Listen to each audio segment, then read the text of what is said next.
Assalamualaikum warahmatullahi wabarakatuh. Halo teman-teman, jumpa lagi di channel Belajar Finance di edisi video tanggal 26 Juli 2023 di hari Rabu ya.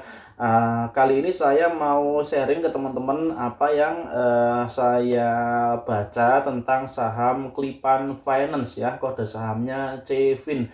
Dimana hal yang menarik perhatian saya di saham CFIN ini bahwa di kemarin tanggal 25 malam-malam sudah diupload laporan keuangannya dari Klipan Finance ini ya, dari CFIN ini.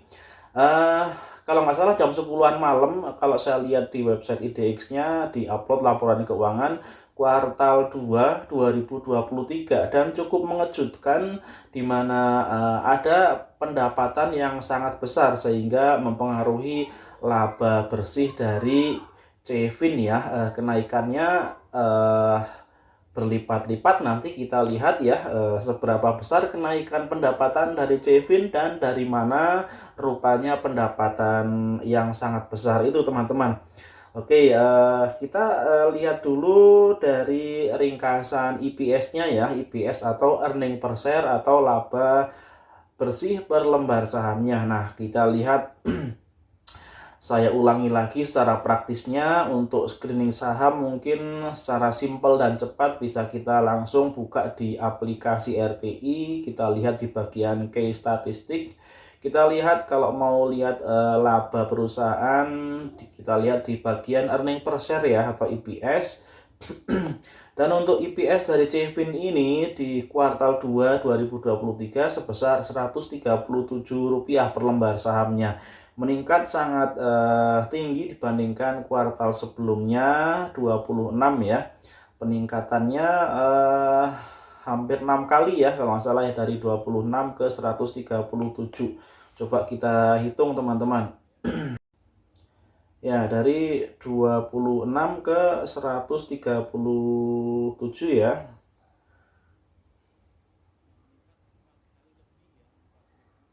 Meningkat 4 kali lebih dari 26 ke 137 teman-teman. Nah, langsung saja kita lihat dari laporan keuangannya untuk mengetahui dari mana rupanya peningkatan laba yang sangat tinggi dari Klipan Finance ini ya. Nah, kita lihat di PDF laporan keuangannya.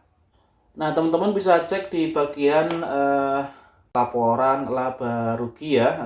Untuk CFIN ini laba rugi per atau kondisi kuartal 2 2023 kita lihat di bagian pendapatannya, pendapatannya secara total meningkat dari 714 miliar rupiah menjadi 1,3 triliun. Nah, peningkatan terbesar dari komponen pendapatan jika kita lihat satu persatu teman-teman, silakan sambil dilihat ya. Untuk sewa pembiayaan meningkat tapi tidak begitu signifikan ya. Kemudian pembiayaan konsumen cukup tinggi peningkatannya sekitar 91 miliar ya, peningkatannya dibanding sebelumnya 500 miliar meningkat menjadi 591 miliar. Dan peningkatan yang sangat tinggi atau lonjakan pendapatan yang sangat tinggi adalah di bagian pendapatan lainnya teman-teman ya, di item paling bawah dari komponen pendapatan sebesar 774 miliar dari sebelumnya 198 miliar rupiah. Nah, kenaikan itu sebesar sambil kita hitung ya, 774 miliar dikurangi 198 miliar rupiah.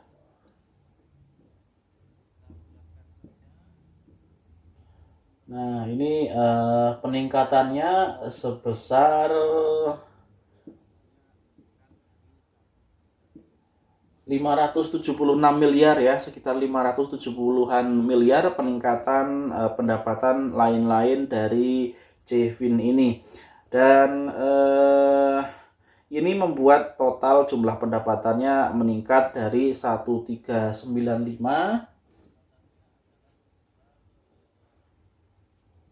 1,3 T ya, dikurangi tahun sebelumnya 714 miliar. maka peningkatan pendapatannya adalah sebesar 681 miliar ya. Jadi ini peningkatan pendapatan lain-lain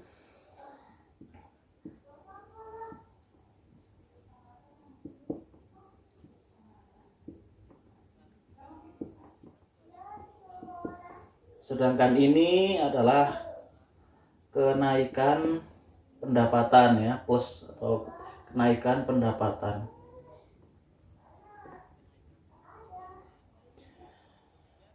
Nah, kita melihat dari total peningkatan atau kenaikan pendapatan 680-an miliar rupiah, sebagian besar yaitu 570 miliar berasal dari kenaikan pendapatan lain-lain ya.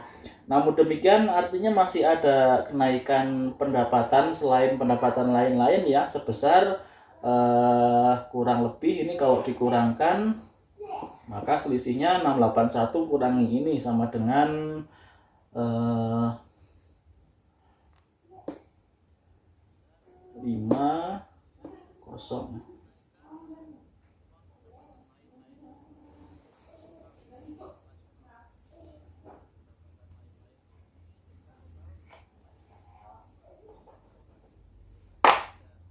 Ya, sebesar 105 miliar ya.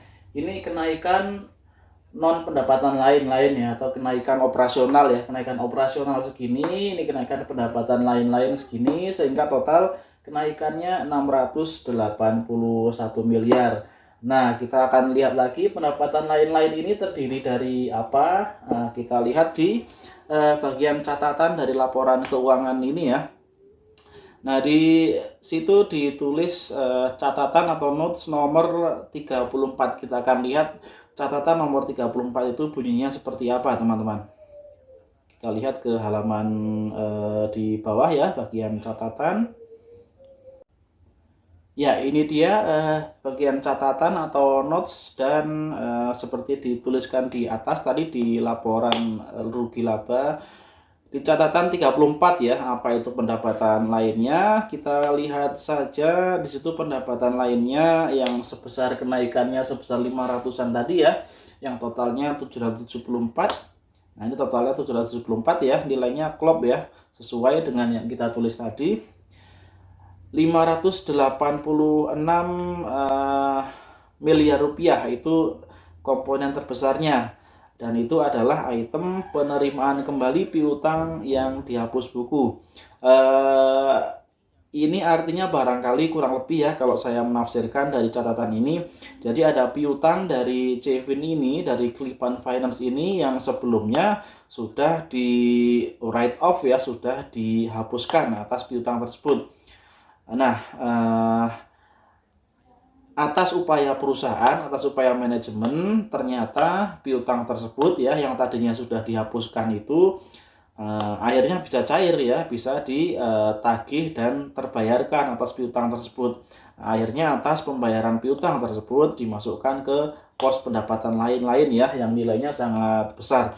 Nah, itu dia teman-teman. Jadi sudah ketemu ya kira-kira peningkatan pendapatan yang sangat besar tadi dari Klipan Finance ya, atau kode sahamnya Cevin dari mana? Ternyata dari pendapatan lain-lain, dan ini jika dijabarkan lebih lanjut berasal dari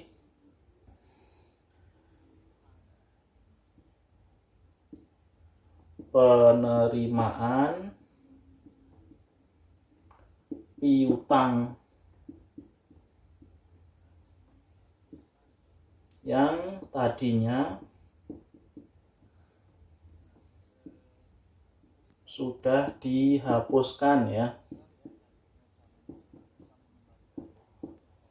Nah, ini ibaratnya sebuah prestasi yang sangat besar ya dari kinerja manajemen, bisa mengembalikan piutang yang tadinya sudah dinyatakan dihapus di pembukaan mereka sebesar 500-an miliar rupiah. Tentunya ya kalau pandangan kita bisa mengembalikan uang sebesar itu dan menjadi komponen yang sangat besar di bagian pendapatan mereka di semester 1 2023 ini, tentunya patut mendapatkan apresiasi ya dari manajemen atas kinerja cemerlang dalam pencairan piutang tersebut.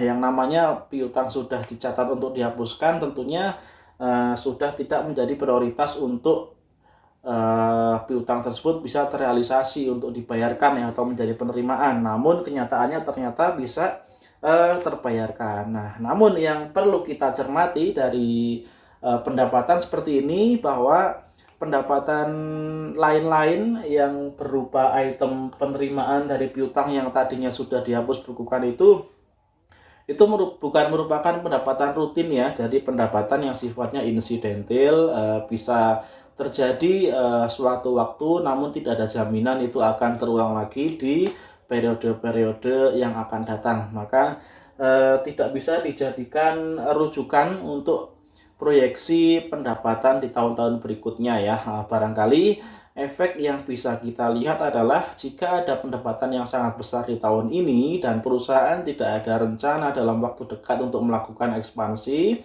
atau melakukan suntikan modal, maka pendapatan yang sangat besar di tahun buku 2023 ini ya, sementara di posisi semester 1 2023 ini tentunya akan dibagikan sebagai dividen. Nah, dengan EPS tadi, dengan pendapatan yang besar ini, kemudian EPS-nya sangat besar. Kita lihat lagi ya di bagian EPS-nya. EPS-nya dengan kinerja sementara sampai dengan semester 1 2023 ini untuk Cevin ya. Jika disetahunkan maka akan menjadi 326. Namun tentunya ini sangat hampir tidak mungkin ya, karena pendapatan di kuartal 2 ini seperti yang tadi saya bilang, ini adalah pendapatan yang insidental. Jadi katakanlah mungkin di kuartal berikutnya, di kuartal 3 dan kuartal 4 barangkali EPS-nya mungkin katakanlah hanya dapat 10 ya, 10 rupiah EPS-nya, maka barangkali EPS totalnya akan menjadi, coba kita hitung ya, 26 plus 137. Ini kita asumsikan saja di kuartal 3 dan kuartal 4 mungkin ya bukan 10 ya, mungkin 15 lah ya. Mungkin 15 EPS-nya. Kemudian di kuartal 4 katakanlah 15 lagi. Maka total EPS-nya akan menjadi 23, kemudian 4, 7, 9, 1, 9, 3. Ini EPS-nya ya, EPS yang menurut prediksi saya atau perhitungan saya ya, dengan kuartal 3 dan kuartal 4-nya saya asumsikan EPS-nya 15. Nah, dengan EPS yang besarnya 193 ini, maka dividen yang kemungkinan akan bisa dibayarkan untuk tahun buku 2023 jika saja perusahaan menetapkan payout ratio yang tentunya barangkali tidak semuanya ya, kita anggap saja ada bagian laba yang dicadangkan ya, atau laba ditahannya seperti tahun 2020 dan 2021 ya, katakanlah ya, dimana di situ bisa teman-teman lihat ya di daftar EPS ini 2020 dan 2021 EPS-nya 12 masing-masing ya, dan tidak dibagikan sebagai dividen, artinya laba tersebut ditahan ya.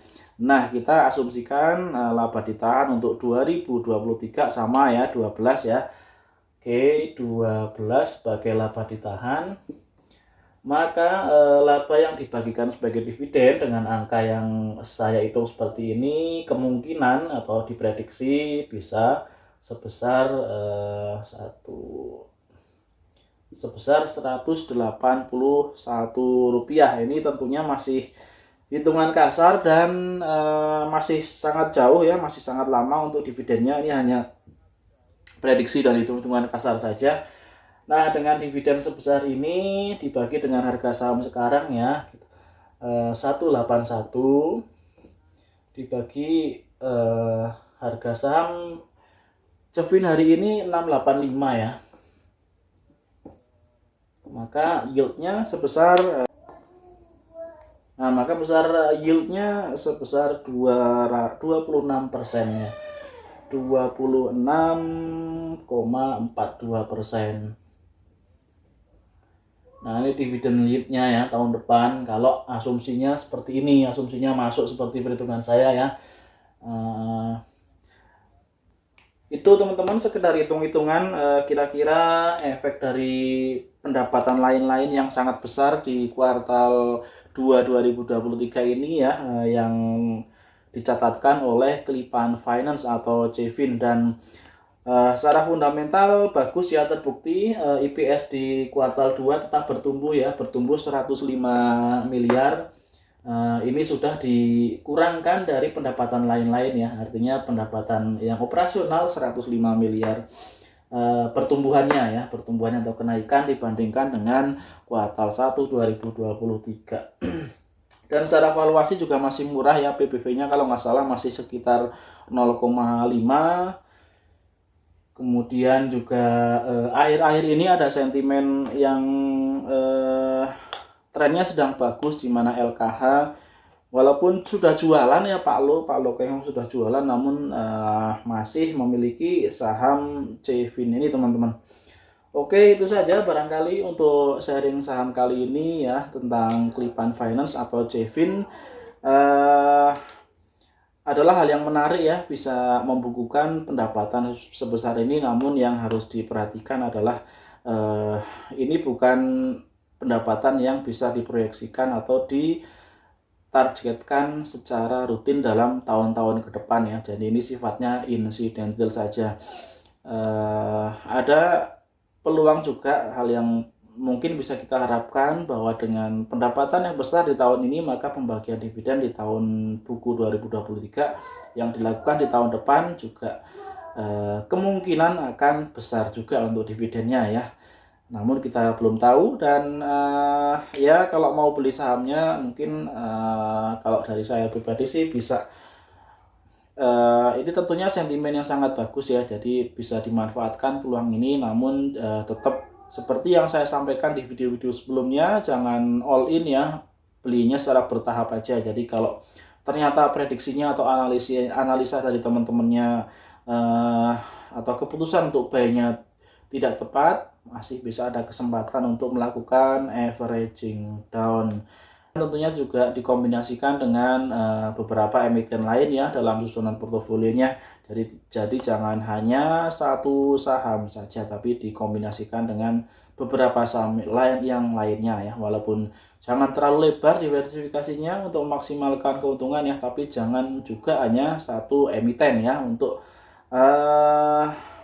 memungkinkan kita melakukan switching emiten ya, untuk melakukan rebalancing porto, untuk melakukan tukar menukar dari satu emiten yang sedang surplus, mungkin bisa dijual untuk melakukan pembelian atau buy di emiten atau saham yang sedang minus teman-teman. Jadi untuk rotasi ya, rotasi dan juga switch ya. Kalau ternyata cadangan cashnya sudah tipis tapi ada peluang untuk averaging down, nah bisa dilakukan penjualan dari saham yang posisinya sedang profit.